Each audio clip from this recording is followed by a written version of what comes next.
Hello friends, welcome back to modulation. मेरा नाम है रजनीश और आज जो है हम देखने वाले हैं हमारा जो सेक्शन 3 है, पेपर 3, उसमें जो जीके का पोर्शन है उसमें एक बहुत इंपॉर्टेंट टॉपिक है आपका, वो है पॉलिटी, इंडियन पॉलिटी। ठीक है, तो आज हम पॉलिटी में ये फर्स्ट जो टॉपिक है उसको देखने वाले हैं। ठीक है, देखिए पॉलिटी में बेसिकली आपको क्या पढ़ना है, आपको पढ़ना है about the constitution of India. ठीक है, आपको कॉन्स्टिट्यूशन के बारे में जानना है। आप लॉ नहीं कर रहे हो कि आपको जो है सीआरपीसी, आईपीसी, ये सारी चीजें पता होनी चाहिए, इंडियन एविडेंस एक्ट, ये सब आपको जरूरी नहीं है।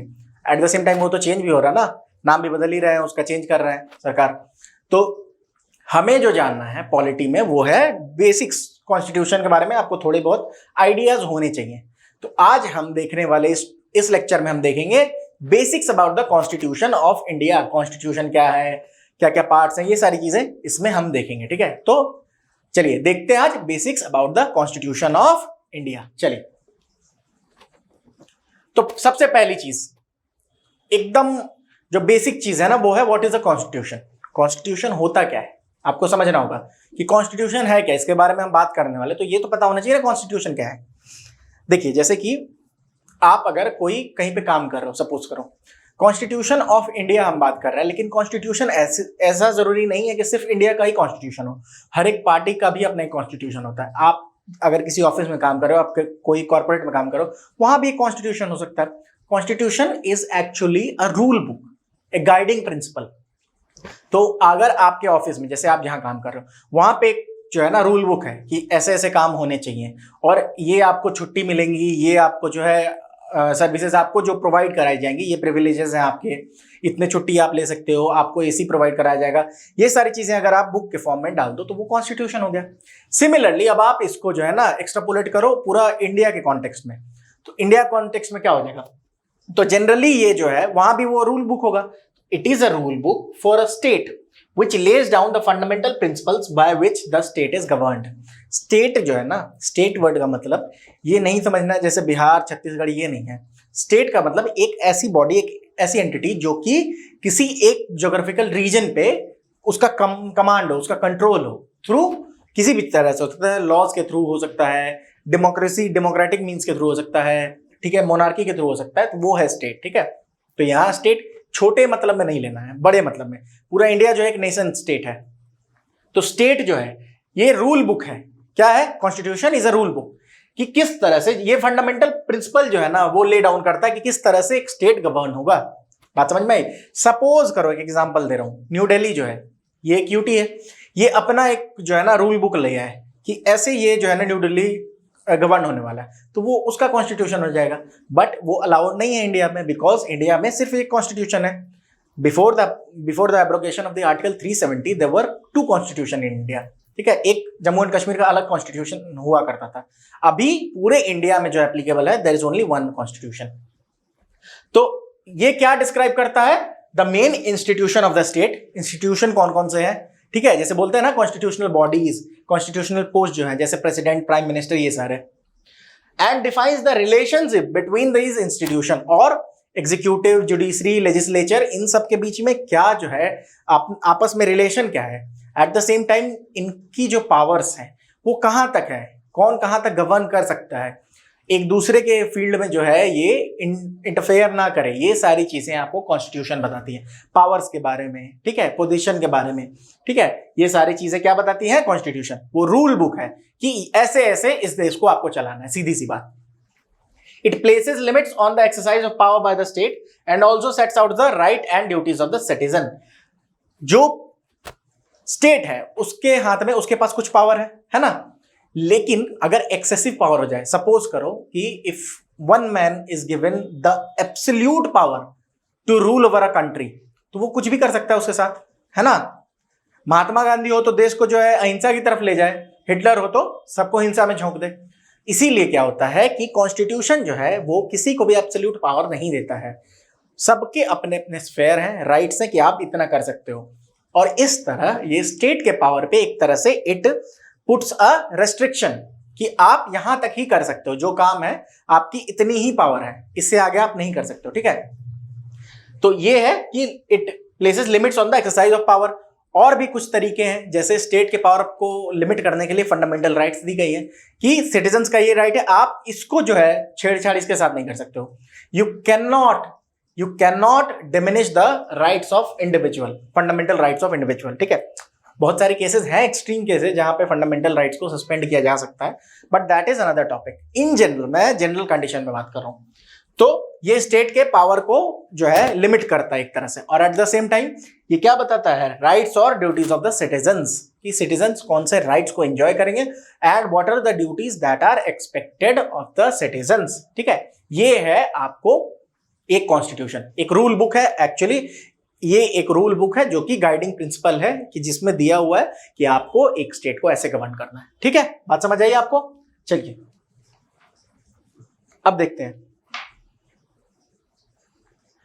कुछ क्रोनोलॉजी देख लेते हैं, ठीक है। जो मेकिंग ऑफ द कॉन्स्टिट्यूशन है उसके बारे में कुछ क्रोनोलॉजी देख लेते हैं, किस तरह से जो है एडवांसमेंट हुई। हमें अगर आपको नहीं पता है तो मैं बता दूं कि 1935 में जो एक्ट आया था, ठीक है, ब्रिटिश गवर्नमेंट का, वो जो एक्ट है उसी के बेसिस पे हमारा कॉन्स्टिट्यूशन बना हुआ है, ठीक है। 1935 के एक्ट पे, उसी के बेसिस पे हमारा कॉन्स्टिट्यूशन जो है, मतलब उसी का एक्सटेंडेड वर्जन है। और भी बाकी और भी जो सोर्सेज थे, it is said that 60 constitutions were red and dealt in detail, तब उसके बाद जाके हमारा कॉन्स्टिट्यूशन तैयार हुआ था। तो सिर्फ वो तो नहीं है, साथ में और भी है, बट वो जो है एक मेन फ्रेमवर्क उसी ने प्रोवाइड किया था। At the same time 42nd amendment act, जब आप अमेंडमेंट पढ़ोगे तो उसे मिनी कॉन्स्टिट्यूशन बोला जाता है, ठीक है। तो चलिए क्रोनोलॉजी देखते हैं। सबसे पहले, अच्छा देखो, जब हम जो है when we were not independent, जब ब्रिटिश सरकार जो है रूल कर रही थी हमारे ऊपर, तो सबसे पहले क्या हुआ कि 1934 इज द ईयर जब MN Roy puts forward the idea of constituent assembly. अब मैं बताता हूं असेंबली क्या होती है। एमएन रॉय कौन थे?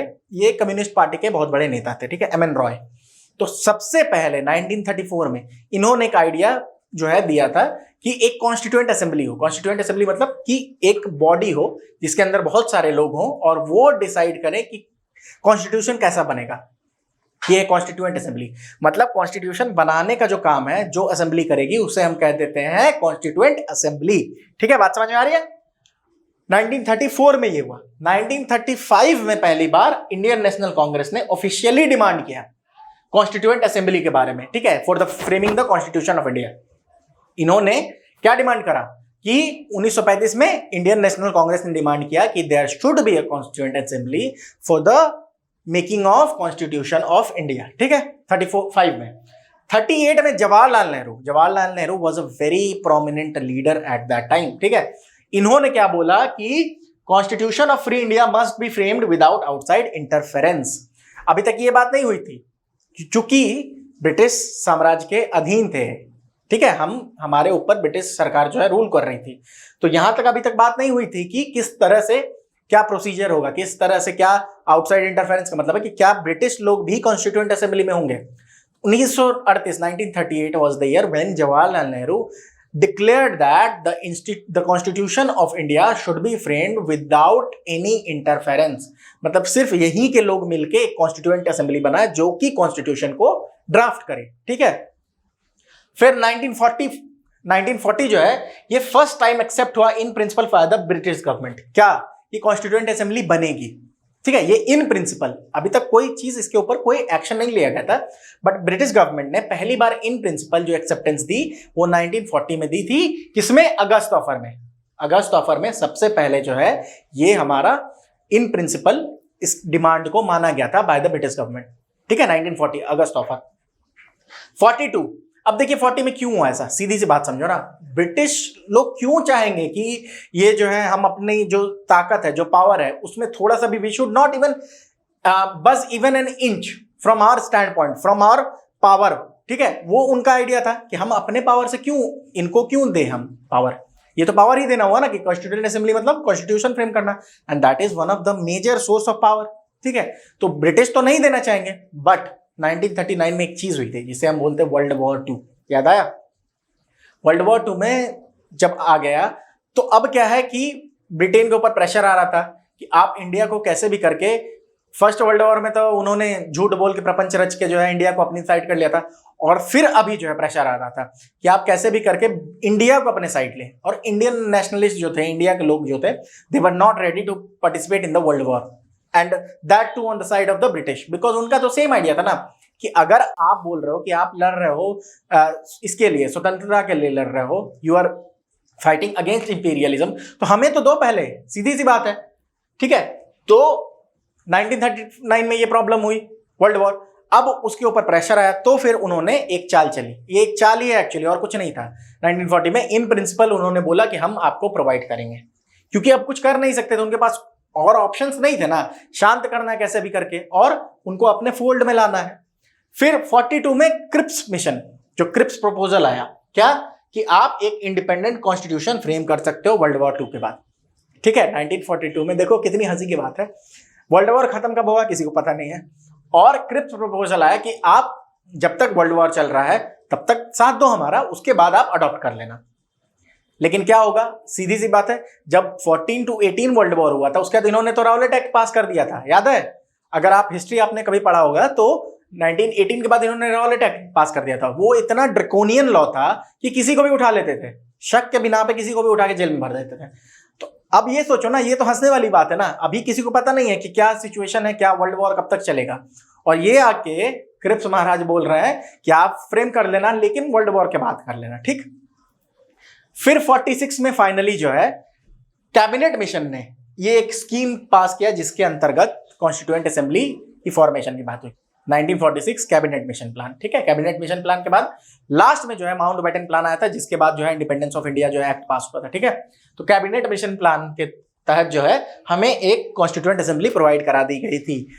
मतलब अब क्या था ना कि ब्रिटिश का स्ट्रॉन्ग होल्ड रहा भी नहीं था इंडिया में, क्योंकि उन्होंने बहुत रिवर्सेस फेस किए थे वर्ल्ड वॉर 2 में, और वर्ल्ड वॉर 2 के कारण उनकी पावर पूरी डिप्लीट हो गई थी, एक न्यू वर्ल्ड ऑर्डर जो है वो राइज कर रहा था, इसीलिए उनको परेशानी बहुत ज्यादा थी। और इसीलिए हमारा जो मेन, अगर आप बोलोगे ना कि one of the major reasons of our independence, सारी चीजें थी, ऐसा नहीं है किसी एक कारण से जो है आप बोल दो कि इनकी वजह से या इनकी वजह से, सारी चीजें सिंक्रोनाइज्ड वे में काम कर रही थी, और वहां पे भी उनको बहुत सारी प्रॉब्लम्स थी, डिप्लीट हो गई थी उनकी रिसोर्सेज, पावर, इसलिए फाइनली हमें 1947 में आजादी दे दी गई। तो 34 एम.एन. रॉय जो है puts forward the idea of constituent assembly. 35 जो है आईएनसी पहली बार डिक्लेयर करता है कि एक कॉन्स्टिट्यूएंट असेंबली चाहिए। 38 जवाहरलाल नेहरू ने बोला विदाउट आउटसाइड इंटरफेरेंस। 40 अगस्त ऑफर में इन प्रिंसिपल डिमांड को एक्सेप्ट किया गया। 42 क्रिप्स प्रपोजल की वर्ल्ड वॉर 2 के बाद आप लोग जो है एक कॉन्स्टिट्यूएंट असेंबली जो है आप कॉन्स्टिट्यूशन फ्रेम कर लेना। फाइनली 46 कैबिनेट मिशन प्लान की एक आया कि आप कॉन्स्टिट्यूएंट असेंबली फ्रेम करो, ठीक है, स्कीम ऑफ कॉन्स्टिट्यूएंट असेंबली। इसमें लेकिन इंडिया और पाकिस्तान की अलग अलग बात नहीं हुई थी, कॉन्स्टिट्यूएंट असेंबली एक ही बात हुई थी तभी। और therefore you can see that शुरू में, सबसे शुरू में जब कॉन्स्टिट्यूएंट असेंबली जो है ना जब फॉर्म हुई थी कैबिनेट मिशन प्लान के तहत, तो टोटल 389 मेंबर्स थे उस कॉन्स्टिट्यूएंट असेंबली में। समझो इस चीज को, वो उनका काम क्या था, कॉन्स्टिट्यूशन फ्रेम करना। टोटल 389 मेंबर्स थे, जिसमें से 296 जो थे वो ब्रिटिश इंडिया से थे, ठीक है।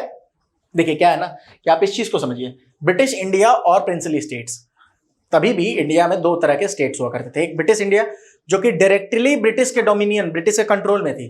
प्रिंसली स्टेट जो है वो भी कम कंट्रोल में थी, लेकिन डायरेक्ट नहीं थी, क्योंकि वो वहां पे राजा रजवाड़े जो थे वो उसको कंट्रोल करते थे, और they had the allegiance to British जो है ब्रिटिश गवर्नमेंट, ठीक है। तो ये दो तरह के स्टेट्स हो गए। तो हम सुनते हैं ना जब आजादी मिली तो चॉइस दी गई थी किनको, जो प्रिंसली स्टेट्स थे, कि इधर यू चूज इंडिया और यू चूज पाकिस्तान और यू कैन रिमेन इंडिपेंडेंट। और वहीं पे तीन जो स्टेट्स थे, जूनागढ़, कश्मीर और हैदराबाद को जो है यहाँ पे प्रॉब्लम क्रिएट हुए थे। आपको पता ही है वो पुलिस एक्शन से हैदराबाद ले लिया गया, और इसमें जो है कश्मीर में प्रॉब्लम हुआ, जो आर्टिकल 370 जो है वो इन्फोर्स किया गया वहां पे। तो खैर यहाँ पे आते वापस, तो टोटल 389 मेंबर्स, ये पूरा इंडिया है, इंडिया पाकिस्तान बांग्लादेश सब है इसके अंदर। अभी जो 389 मेंबर्स की मैं बात कर रहा हूँ, अनडिवाइडेड इंडिया की बात हो रही है। 296 ब्रिटिश इंडिया के थे, ठीक है। और आपको पता होगा कि ब्रिटिश इंडिया में जब सबसे पहले 1909 में मॉडल मिंटो रिफॉर्म आया था, उसमें जो है ना सेपरेट इलेक्टोरेट की बात की गई थी, मुस्लिम सिर्फ मुस्लिम के लिए वोट करेंगे और बाकी लोग बाकी लोगों के लिए। फिर उसको एक्सटेंड किया गया 1990 में।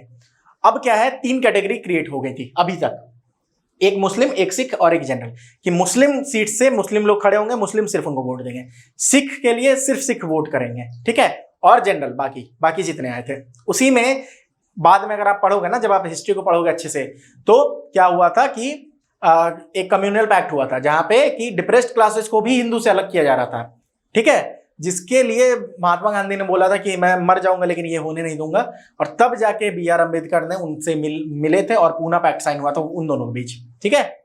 आप हिस्ट्री को जब अच्छे से पढ़ोगे तो ये सारी चीजें आपके सामने आएंगे। तो 296 ब्रिटिश इंडिया से थे, जिसमें से कि 389 टोटल मेंबर से 296 ब्रिटिश इंडिया से थे, 93 जो थे बाकी 93 प्रिंसली स्टेट से थे। 389 टोटल है, 296 उसमें ब्रिटिश इंडिया और 93 प्रिंसली स्टेट्स में थे। इसमें से भी 3 कैटेगरी थे 296 में, ब्रिटिश सिख, मुस्लिम और जनरल। कांग्रेस मेंबर इसमें कितने थे 296 में? 208, ठीक है, ये इनडायरेक्टली इलेक्टेड थे। फिर मुस्लिम लीग के कितने थे? 73 थे। देखो मैंने बताया ना, पूरे के पूरे इंडिया में है, मतलब पाकिस्तान भी है इसलिए मुस्लिम लीग भी है, और कुछ इंडिपेंडेंट थे, ठीक है, 15 थे, और 93 प्रिंसली स्टेट से थे। तो ये फॉर्म हुआ था कॉन्स्टिट्यूएंट असेंबली, ठीक है। सारे important leaders were present in the constituent assembly, सीधी सी बात है, only with the exception of Mahatma Gandhi, ठीक है। सिर्फ महात्मा गांधी को छोड़ के, सुभाष चंद्र बोस को भी आप जोड़ सकते हो, छोड़ के आपको लगभग इंपॉर्टेंट लीडर्स जितने भी उस समय थे, जो कि रेवोल्यूशनरी नहीं माने जाते थे, all those people were present in the constituent assembly, they were taking part in the constituent assembly. तो ये जो है एक तरह से बोला जा सकता है कि पार्टली इलेक्टेड पार्टली नॉमिनेटेड, क्योंकि ये तो इलेक्टेड थे 296, ये भी इनडायरेक्टली इलेक्टेड थे, डायरेक्टली नहीं थे। और ये जो है प्रिंसली स्टेट्स, अब राजा का जो बेटा होगा वही जाएगा, तो वो नॉमिनेटेड थे। तो पार्टली इलेक्टेड पार्टली नॉमिनेटेड जो ये था, ठीक है। आप इसको ध्यान से देखो इस स्लाइड को, 389 टोटल मेंबर थे, 296 जो थे वो ब्रिटिश इंडिया से थे, 90 और 93 जो थे वो प्रिंसली स्टेट से थे। 296 में कांग्रेस मेंबर 208 थे, उसके बाद मुस्लिम लीग के 73 थे और इंडिपेंडेंट 15 थे। चलिए नेक्स्ट देखते हैं अब working of the constituent assembly, ठीक है। तो 9 दिसंबर 1946, this was the day when the constituent assembly first met. CA means constituent assembly, मैंने अब्रिविएशन में लिख दिया है, आप समझ जाओगे। तो कॉन्स्टिट्यूएंट असेंबली पहली बार कब मिली? 9 दिसंबर 1946, अटेंडेड बाय 211 मेंबर्स। वहां कितने थे? 389, लेकिन कितने लोगों ने अटेंड किया? 211 मेंबर्स। मुस्लिम लीग एब्सटेंड, उसके 73 जो आप उस समय कह सकते हो कि एमपी ही कह लो एक तरह से, आप अगर समझो तो समझने के लिए, कि जो मेंबर्स ऑफ कॉन्स्टिट्यूएंट असेंबली थे, चलिए MCA कह देते हैं, ठीक है। तो उन्होंने इसको अब्सटेन किया, उन्होंने पार्टिसिपेट नहीं किया। 211 लोगों ने पार्टिसिपेट किया। पहला प्रेसिडेंट किसको बनाया गया था? डॉक्टर सच्चिदानंद सिन्हा को। ये सारी चीजें आपके एग्जाम के लिए इंपॉर्टेंट है कि ऑब्जेक्टिव में पूछी जा सकती है। तो first president of the constituent assembly doctor Sachchidananda Sinha. क्यों? इसको जो है ना, ये फ्रेंच प्रैक्टिस है कि ओल्डेस्ट जो मेंबर है उसे बनाया जाएगा, क्योंकि अभी वोटिंग होगी नहीं, अभी चुना नहीं जाएगा, इसीलिए पहले दिन जो ओल्डेस्ट मेंबर है उनको बना दिया जाए। तो ओल्डेस्ट कौन थे? सच्चिदानंद सिन्हा, और इनको बना दिया गया, ठीक है, पहला प्रेसिडेंट कॉन्स्टिट्यूएंट असेंबली का। बाद में doctor Rajendra Prasad became the president of the constituent assembly. Constituent assembly के प्रेसिडेंट राजेंद्र प्रसाद थे। बाद में हमारे नेशन के भी प्रेसिडेंट हुए, ठीक है। 2 वाइस प्रेसिडेंट थे, प्रेसिडेंट एक थे राजेंद्र प्रसाद, और वाइस प्रेसिडेंट 2 थे, HC मुखर्जी, VT कृष्णमाचारी, ठीक है। 2 वाइस प्रेसिडेंट थे कॉन्स्टिट्यूएंट असेंबली के, HC मुखर्जी, VT कृष्णमाचारी। और 22 जनवरी 1947, देखो रिपब्लिक डे 26 जनवरी को मनाते हैं, उससे 4 दिन पहले 22 जनवरी 1947 ऑब्जेक्टिव रेजोल्यूशन को अडॉप्ट किया गया था। ऑब्जेक्टिव रेजोल्यूशन क्या है कि ऑब्जेक्टिव रेजोल्यूशन जो है ना, जनरली वो क्या है, एक तरह से कॉन्स्टिट्यूशन जो फॉर्म होने वाला था उसका जो मतलब इंट्रोडक्शन है वो था ऑब्जेक्टिव रेजोल्यूशन, कि क्या प्रिंसिपल्स होंगे, जिसका कि मॉडिफाइड वर्जन आज का प्रियम्बल है। हम पढ़ते हैं ना एनसीईआरटी की बुक्स में, we the people of India having solemnly resolved to constitute India into a sovereign socialist secular republic democratic republic, पढ़ते हैं ना। ये जो हमारा ये क्या है, प्रियम्बल है, वो ये मॉडिफाइड वर्जन है किसका? तो ऑब्जेक्टिव रेजोल्यूशन का। ये पास हुआ था 22 जनवरी 1947। पहले प्रेसिडेंट कौन थे? सच्चिदानंद सिन्हा, जो कि क्या थे? ओल्डेस्ट मेंबर थे। फ्रेंच प्रैक्टिस के हिसाब से इनको बना लिया गया था। बाद में जब चूज किया गया तो राजेंद्र प्रसाद को बनाया गया। अब चूंकि ये देखो अब क्या है, मुस्लिम लीग अब्सटेन कर चुका है, और ये अब पोर्शन जो है अब इंडिया की बात हो रही है। और इंडिया में भी सिर्फ इंडिया, बांग्लादेश की बात नहीं हो रही है, बांग्लादेश पाकिस्तान का ही पार्ट था। पाकिस्तान, अभी आप सोचोगे वेस्ट बंगाल क्यों कहते हैं उसको, आप सोच के देखो, जबकि वो तो ईस्ट है ना, हमारे ईस्टर्न पार्ट में है देश के, फिर भी वेस्ट बंगाल बोलते हैं। क्यों? क्योंकि एक टाइम में जब हमारा देश एक हुआ करता था, मतलब जहां पे पाकिस्तान भी था, बांग्लादेश भी था, बांग्लादेश हुआ करता था ईस्ट बंगाल। ठीक है, अगर आप फिगर देखोगे तो ये जो है ना, अगर मैं आपको एक चीज दिखाऊं तो बांग्लादेश ऐसे है और ये बंगाल है, तो ये ईस्ट हो गया, ये वेस्ट हो गया, इसीलिए इसको वेस्ट बंगाल बोला जाता था। तो अब जो है, अभी तक वो वेस्ट बंगाल ही रह गया, ईस्ट बंगाल बिकेम बांग्लादेश। अब जो है, अब ममता बनर्जी सरकार ने ऐसा कहा है कि अब नाम चेंज करके उसका सिर्फ बंगाल रख दिया जाए। ठीक है, हाँ, और बात भी सही है, क्योंकि बंगाल तो और कोई दूसरा है भी नहीं हमारे देश में। हाँ, तो हमारे जो है, मैंने आपको बताया कि सच्चिदानंद सिन्हा को ओल्डेस्ट थे, बाद में जब चूज किया गया तो डॉक्टर राजेंद्र प्रसाद बने, और उसके बाद 2 वाइस प्रेसिडेंट थे, कौन कौन? SC Mukherjee, VT Krishnamachari. 22 जनवरी को जो है ये ऑब्जेक्टिव रेजोल्यूशन को अडॉप्ट किया गया था। तो Indian independence act 1947 made the 3 changes. इस इंडिपेंडेंस एक्ट जो आया 1947, जिसमें कि बताया गया था, जो कि वही बताया मैंने आपको, कि इंडिया और पाकिस्तान जो अलग हो गए थे। ठीक है, उसको पहले जो है ना, जो अभी प्रेजेंट डे पाकिस्तान, उसको वेस्ट पाकिस्तान बोला जाता था, और बांग्लादेश को ईस्ट पाकिस्तान बोला जाता था। ठीक है, अंटिल 1972 जब उसको जो है कट ऑफ कर दिया गया by the then Indira Gandhi government. ठीक है, तो वो बांग्लादेश कहा जाने लगा। उसके बारे में भी हिस्ट्री पढ़ोगे तो थोड़ा मजा ही आएगा। लिंग्विस्टिक बेसिस पे जो है ना वो झगड़ा था, कि बंगाली थे वो बोलते थे हम बंगला बोलेंगे। ठीक है, वो बहुत सारी चीजें और भी हैं। तो इंडियन इंडिपेंडेंस एक्ट 1947 3 चीजें उसने की है। क्या क्या? तो assembly became a sovereign body which could frame any constitution altering the laws made by British government। Sovereign body का मतलब क्या होता है? यहाँ पे ये वर्ड इंपॉर्टेंट है, मैंने बताया ना आपको, प्रीएम्बल में भी ये वर्ड आएगा, सॉवरेन। सॉवरेन का मतलब क्या होता है? ठीक है, चलिए देखते हैं। We the people of India having solemnly resolved to constitute India into a sovereign socialist secular democratic republic। Sovereign का मतलब होता है कि जिसके खुद के अपने पावर्स हों, जो किसी और पे डिपेंडेंट ना हो। जैसे इंडिया अभी क्या है? इंडिया एक सॉवरेन स्टेट है। क्यों? क्योंकि इंडिया जो है वो अपने लॉज खुद फ्रेम करता है। ठीक है, इंडिया अपने लॉज को खुद फ्रेम करता है, और इंडिया को जो चाहे, इंडिया मतलब जो भी सेंट्रल गवर्नमेंट में लोग हैं, हम उन्हें चुन के वहां बिठाते हैं, तो इसीलिए उसको मैं इंडिया बोल रहा हूं। ऐसा नहीं है कि ब्रिटेन की सरकार चाहे तो बोल दे कि इंडिया को ये लॉ पास कर दो और इंडिया पास कर देगा, नहीं। वो क्या होगा, वहां इंडिया की अपनी जो है ना आजादी है कि हम इसे पास करेंगे कि नहीं करेंगे। तो ये हुई सोवरेनिटी, कि not being dependent on anyone else, being dependent on oneself only. ठीक है, तो assembly became a sovereign body. अब ये खुद के डिसीजन खुद ले सकता है, सॉवरेन बॉडी बोलने का मतलब। और ये कोई भी कॉन्स्टिट्यूशन बना सकता है जिसमें कि जो ब्रिटिश कॉन्स्टिट्यूशन के लॉज हैं, जो कि अभी तक एप्लीकेबल थे, उनको ऑल्टर किया जा सकता है। सॉवरेन बॉडी सीधी सी बात है, ऑल्टर कर सकती है।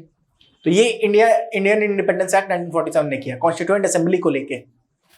The assembly also became a legislative body. अब देखिए, कॉन्स्टिट्यूएंट असेंबली और लेजिस्लेटिव असेंबली 2 चीजें होती हैं। कॉन्स्टिट्यूएंट असेंबली का काम क्या था? कि वो कॉन्स्टिट्यूशन फ्रेम करेगी। ठीक है, वो कॉन्स्टिट्यूशन बनाएगी। ठीक है, जो रूल बुक है कि किस तरह हमारा देश आगे गवर्न होगा।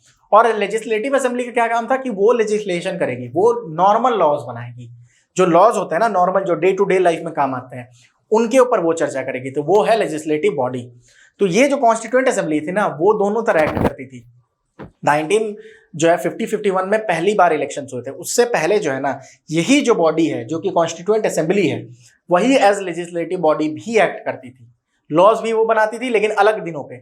ऐसा नहीं है कि अभी जो है कॉन्स्टिट्यूशन ड्राफ्ट कर रहे हैं और अभी के बीच से सर इस पे लॉ बना दो, नहीं, ऐसा नहीं। अलग अलग दिन पे मिलके वो अलग अलग टाइम पे वो करते थे। एक टाइम पे वो एज कॉन्स्टिट्यूएंट असेंबली फंक्शन करते थे, on the other hand they used to function as legislative body. ठीक है, बात समझ आई?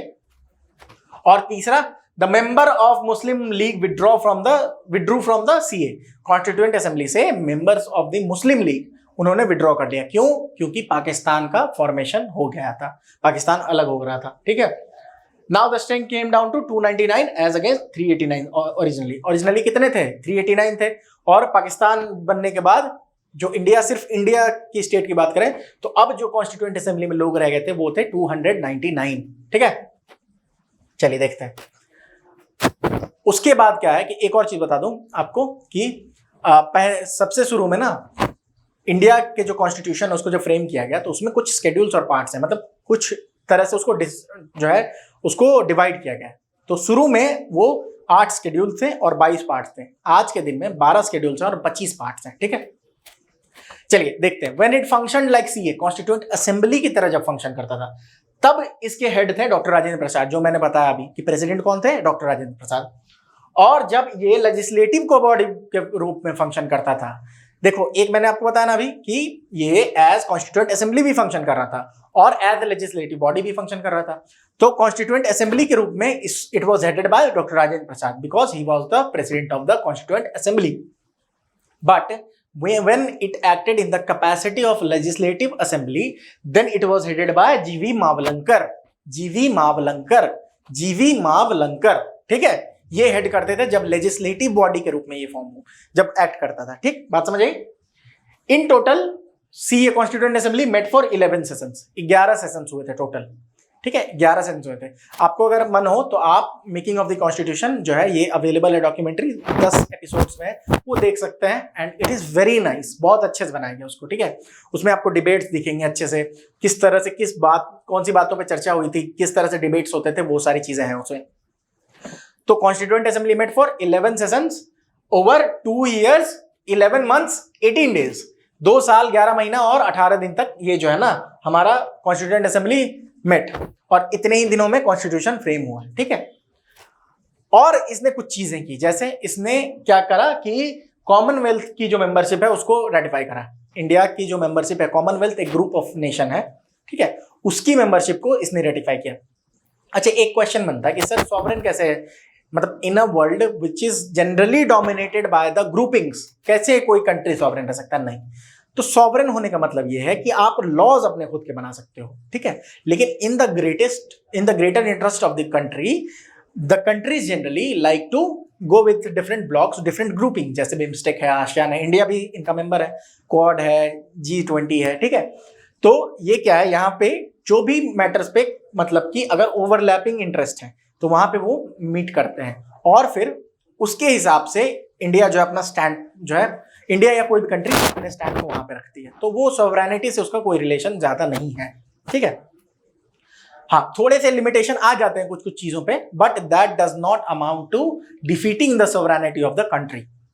तो India membership of the Commonwealth, ये इन्होंने, तो हमने नेशनल फ्लैग को कब अडॉप्ट किया? 22 जुलाई 1947, 22 ऑफ जुलाई 1947, याद रखना, 1947 22 जुलाई। देखो आजादी भी नहीं मिली थी इस समय तक। ठीक है, आजादी नहीं मिली थी, कब मिली थी? 15 अगस्त को। उससे पहले हमने नेशनल फ्लैग को अडॉप्ट कर लिया। फिर हमने नेशनल सॉन्ग और एंथम को 22 ऑफ जनवरी 1950 को जो अडॉप्ट किया था, नेशनल एंथम और नेशनल सॉन्ग को। ठीक है, नेशनल एंथम और नेशनल सॉन्ग कौन सा है आपको पता होनी चाहिए। नेशनल एंथम कौन सा है, इसको आप अच्छे से जो है सर्च करो और ध्यान में रखो, बिकॉज नेशनल सॉन्ग और नेशनल एंथम के बीच में ना लोग परेशान हो जाते हैं, वो नहीं होना चाहिए, आपको पता होना चाहिए। तो इसको आप लोग थोड़ा सा सर्च करके पता करो कि what is the national anthem और नेशनल सॉन्ग कौन सा है। जैसे हमारा, मैं बता देता हूँ, नेशनल सॉन्ग जो है वो वंदे मातरम है, और national anthem, national song Vande Mataram, Vande Mataram, Sujalam सुफलाम मलयज शीतलाम सस्य श्यामलाम मातरम। ठीक है, और नेशनल एंथम कौन सा है? जन गण मन। ठीक है, थोड़ा सा इनके बारे में पढ़ लेना, कहां से लिया गया।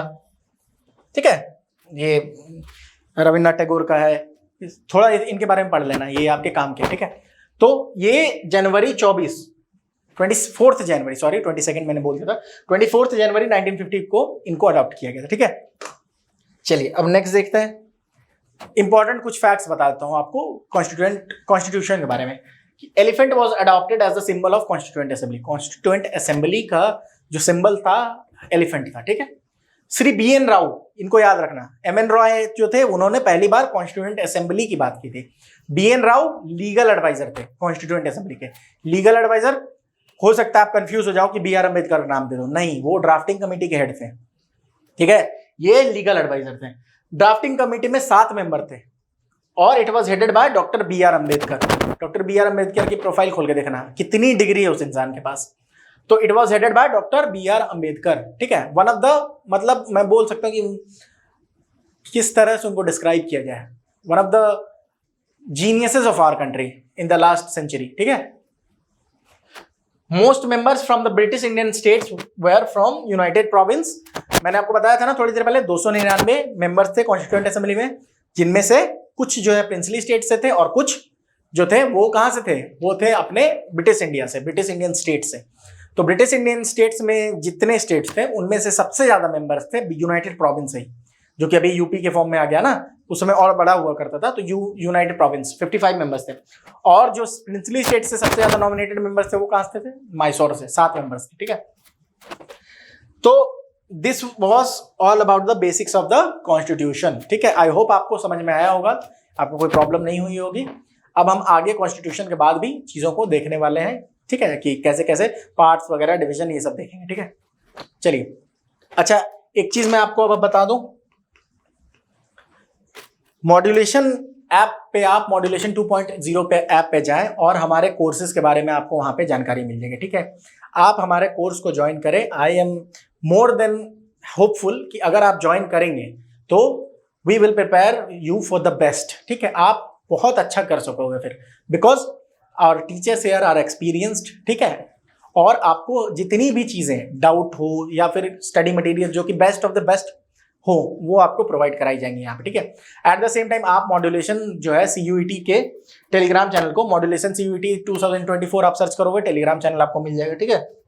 और आपको कांटेक्ट करना हो, कोई इन्फॉर्मेशन चाहिए हो रिगार्डिंग एनीथिंग, एक तो आपको मॉड्यूलेशन ऐप 2.0 पे मिल जाएगा, साथ में आप 9015781999 9057811999 इस पे कांटेक्ट कर सकते हो। You will get everything that you need, ठीक है। आपको हर कुछ मिलेगा वहां, आप जो भी आपको इन्फॉर्मेशन चाहिए वो आपको वहां से प्रोवाइड करा दी जाएगी। I hope this class is helpful for you.